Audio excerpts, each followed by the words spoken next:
मैंने आपके बारे में जितना पढ़ा, थोड़ा बहुत ही पढ़ा, ज़्यादा तो नहीं जानती हूँ क्योंकि इंटरनेट पे उतना लिखा भी नहीं है, कि आपने 12 साल की उम्र में गीता याद कर ली थी और 9 साल की उम्र में आपको बहुत सारे श्लोक थे जो याद हो गए थे। लेकिन महाकुंभ की अगर हम बात करें तो पुराणों में, शास्त्रों में महत्व क्या है? क्योंकि कई लोग ये कह रहे हैं, कुछ नेताओं की तरफ से दरअसल ऐसे बयान आते हैं कि जिसको पाप से मुक्ति पानी है वो गंगा में डुबकी लगाएगा। शास्त्र क्या कहते हैं?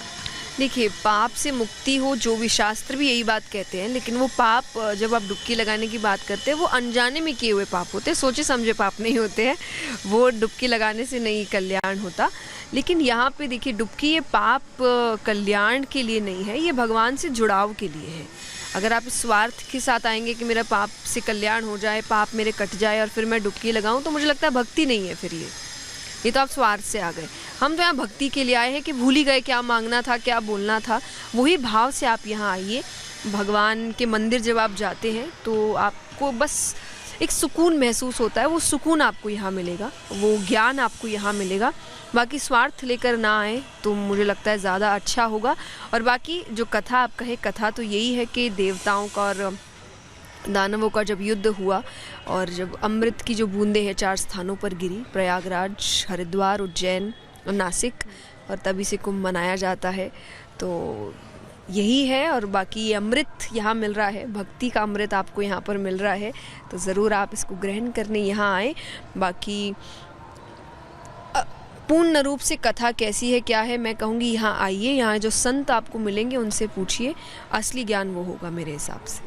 जय किशोरी जी, लेकिन जो लोग आपको सुनते हैं और आप जब अपने प्रेम से कुछ मुख से बोलती हैं, कुछ गाती हैं, तो लोग भाव विभोर हो जाते हैं। तो ऐसा कुछ जो आपको आज प्रयागराज में भाव विभोर करने वाला लगा, और आपके शब्दों में प्रयागराज को लेकर के आप क्या कहेंगे, इस महाकुंभ को लेकर के क्या कहेंगी?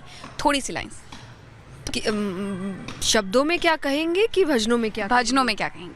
भजनों में तो देखिए, आज यहाँ के मुझे ऐसा लग रहा है, मेरा आपकी कृपा से सब काम हो रहा है, करते हो तुम कन्हैया, मेरा नाम हो रहा है, मेरा आपकी कृपा से सब काम हो रहा है। तो मेरे सारे काम हो गए और ये जीवन भर होते रहे, कृपा बनी रहे। ऐसे दर्शन, ऐसे तीर्थ स्थलों का अनुभव मैं जीवन भर लेती रहूं, परिवार लेता रहे। मुझे बड़ी खुशी है कि मैं अपने परिवार को लेकर आई हूं। मेरे माता पिता मेरे साथ आए हैं और बहुत खुश है कि आज उनको भी ये सौभाग्य मिला। तो मुझे लग रहा है इससे और सुंदर बात हो नहीं सकती कि आपने तो पुण्य ग्रहण किया, आपके साथ साथ आपके परिवार, आपके अपने जो है उनको भी पुण्य मिला, क्योंकि आपने अपने परिवार के साथ स्नान किया। एकता का संदेश था, और महाकुंभ भी, सनातन धर्म भी हमारा एकता का संदेश देता है। यहाँ पर जो लोग आ रहे हैं स्नान करने के लिए, एकता को लेकर के उन्हें आप कैसे जोड़ती हैं इससे? मैं एक ही बात कहना चाहूँगी भी, एकता को लेकर मैं कथा में मुझे लगता है 6-7 कथाओं से ये बात शुरू की है कहनी। मुझे लगता है ये सबको करना चाहिए, और मैं सबसे वचन लेती हूँ कथा में कि आप यही करें आज के बाद, कि आज के बाद आपसे कोई भी पूछे कि आप कौन हैं, तो आप ये कहना बंद करें कि मैं ब्राह्मण हूँ, मैं अग्रवाल हूँ, मैं ये हूँ, मैं वो हूँ, आप सनातनी हैं, बस उसके अलावा और कुछ ना कहें। तो सब वादे तो कर रहे हैं, तो मुझे लगता है यही एकता है कि आज के बाद आपसे कोई भी पूछे आप कौन हैं, तो आप कहिए हम सनातनी हैं, बस। बहुत बड़ी बात कह दी आपने। लेकिन सनातन संस्कृति को लेकर के, क्योंकि दरअसल अभी थोड़ी देर पहले एक राजनाथ सिंह का एक बयान भी आया, उन्होंने कहा कि पीओके में जो कट्टरपंथी लोग हैं उनका धर्म परिवर्तन करवाया जा रहा है। तो आपको लगता है? अब देखिए, पॉलिटिक्स में मैंने सुना भी नहीं है, मुझे पता नहीं है, लेकिन हाँ मैं यही कहूँगी, एकता तभी आएगी जब आप एक होंगे, आप सनातन धर्म की ओर बढ़ेंगे, अपने धर्म को समझेंगे, तभी आप यहाँ आ पाएंगे। मुझे लगता है सिर्फ बाहरी तौर से बात करने से कुछ नहीं होगा, आपको धर्म को समझना पड़ेगा, और तभी आप सीख पाएंगे कि आपका धर्म आपको किस प्रकार से जीवन जीना सिखाता है। ये सिर्फ पूजा पाठ की बात नहीं है, ये सिर्फ धर्म के ऊपर बात करने की बात नहीं, धर्म को जीने की बात है। और जो इन चीज़ों को समझते हैं, मुझे लगता है वो किसी भी परिस्थिति में डगमगाते नहीं हैं, हिम्मत हारते नहीं हैं। उनको पता है कि समय है, और हमने हमेशा ये देखा है, हमने काफ़ी कठिन समय देखा है, पर हमने उसको पार किया है, आगे बढ़े हैं और वापस बढ़ रहे हैं। देश बदल रहा है, मुझे लगता है हम वापस भारत सोने की चिड़िया होने की ओर कदम बढ़ा रहा है। तो बहुत जल्द हम सब मिलकर एक साथ भारत को सोने की चिड़िया बनाएं, एक ऐसा देश बनाएं जिस देश को देखकर बाहर सीखे लोग कि कैसे ज्ञान, अध्यात्म, धन सबके साथ जुड़ के देश आगे बढ़ सकता है।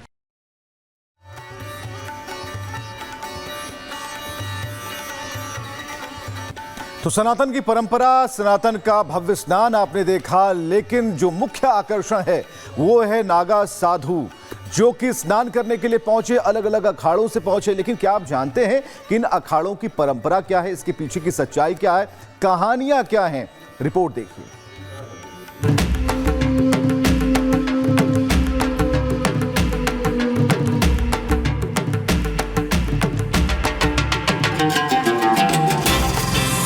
अनोखा संसार संगम पर साकार।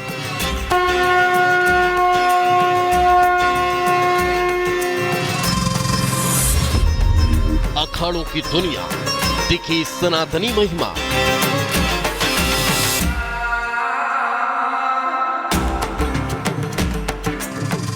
आध्यात्मिक महापर्व, संस्कृति पर गर्व।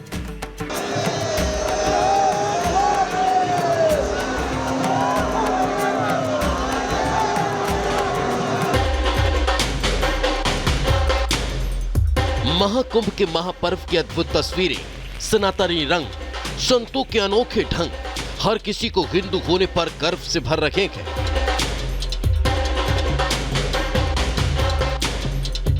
एक 144 सालों बाद बनने वाले इस शुभ संयोग में योग सनातन जागृति का नजर आ रहा है, जिसकी धुरी जरूर संगम तट बन रहा है, मगर इसका सबसे बड़ा आकर्षण होते हैं संत महात्माओं के अखाड़े, जिनकी अपनी अनोखी दुनिया है।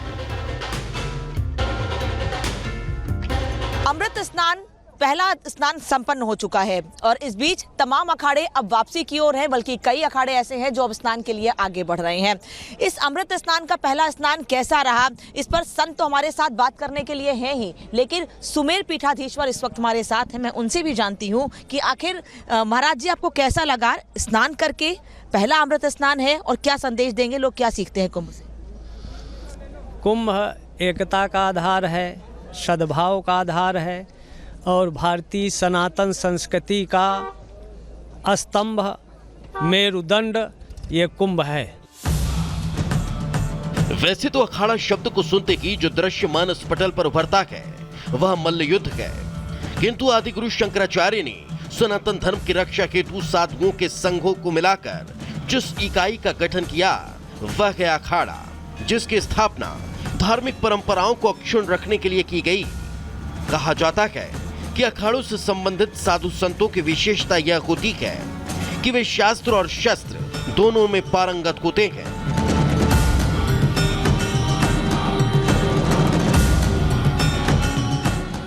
अखाड़ा सामाजिक व्यवस्था और एकता, संस्कृति तथा नैतिकता का प्रतीक है, आध्यात्मिक मूल्यों की स्थापना उद्देश्य है। यही कारण है कि धर्म गुरुओं के चयन के समय यह ध्यान रखा जाता है कि उनका जीवन सदाचार, संयम, परोपकार, कर्मठता, दूरदर्शिता तथा धर्ममय हो।